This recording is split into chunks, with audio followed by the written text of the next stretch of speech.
Mabon is one of the 8 annual sabbats or festivals observed as part of the Wheel of the Year, and is the second in the 3 harvest festivals.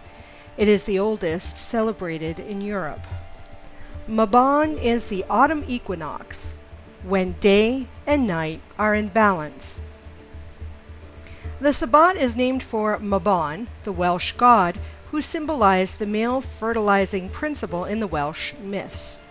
The idea of the sabbat being a day of balance between light and dark went unobserved by the Celts until the Norse invaders placed the sabbat between Lunasa and Samhain, making it one of the 3 harvest festivals.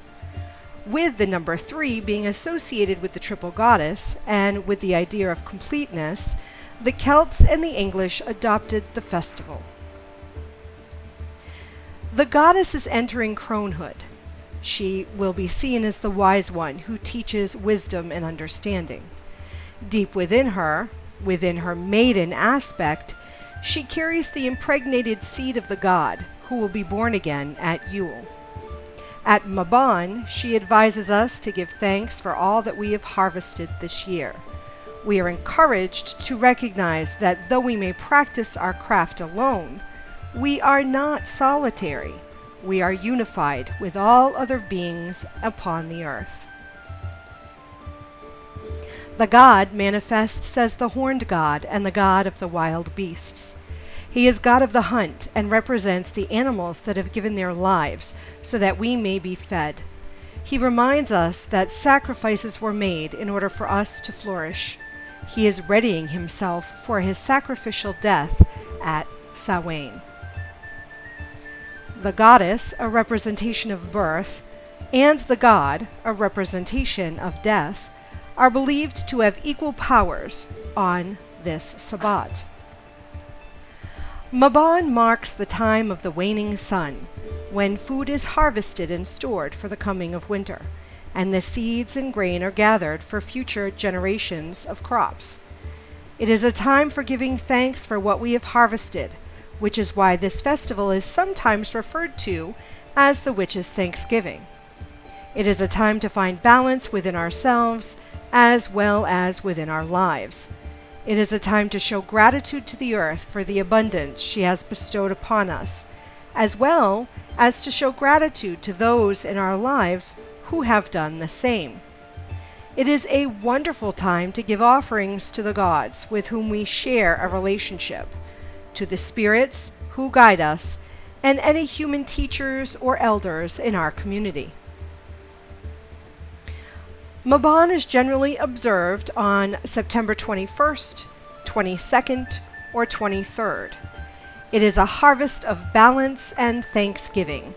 It marks the end of the harvest season. Its counter-festival on the Wheel of the Year is Ostara. At Mabon, we begin to look inward, while with Ostara we gaze outward to the coming summer. The Norse believed one's fate for the coming year was sealed at Mabon. This is the sabbat when night will again overcome the day as the power shifts towards the coming winter. The original Harvest Home Festival featured many of the same activities that characterize Mabon today: cider pressing, grain threshing, dancing, feasting, and the crowning of a harvest king and queen. At Mabon, the majority of crops have been harvested, and an offering of the first fruits of the harvest, or feast, is traditional at this sabbat. Other offerings may include time, money, or other valuable items given to the gods. The horn of plenty is used to represent Mabon. It is both phallic, and when stuffed with the harvest of fruits and vegetables, it is also a womb gushing forth its bounty.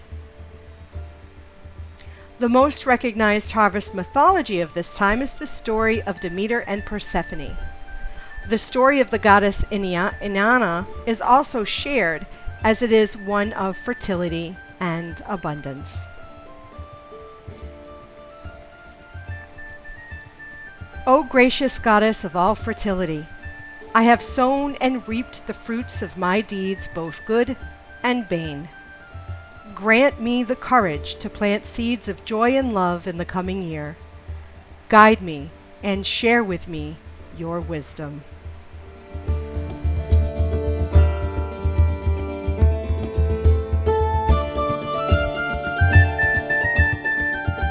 If you enjoyed this video, be sure to share it with others on Facebook, Twitter, and Pinterest. Don't forget to subscribe to my channel. This way you won't miss any of my newly uploaded videos. And be sure you've connected with me on Facebook, either through my CricketSong fan page, Lunar Wisdom business page, or by joining the Sacred Circle.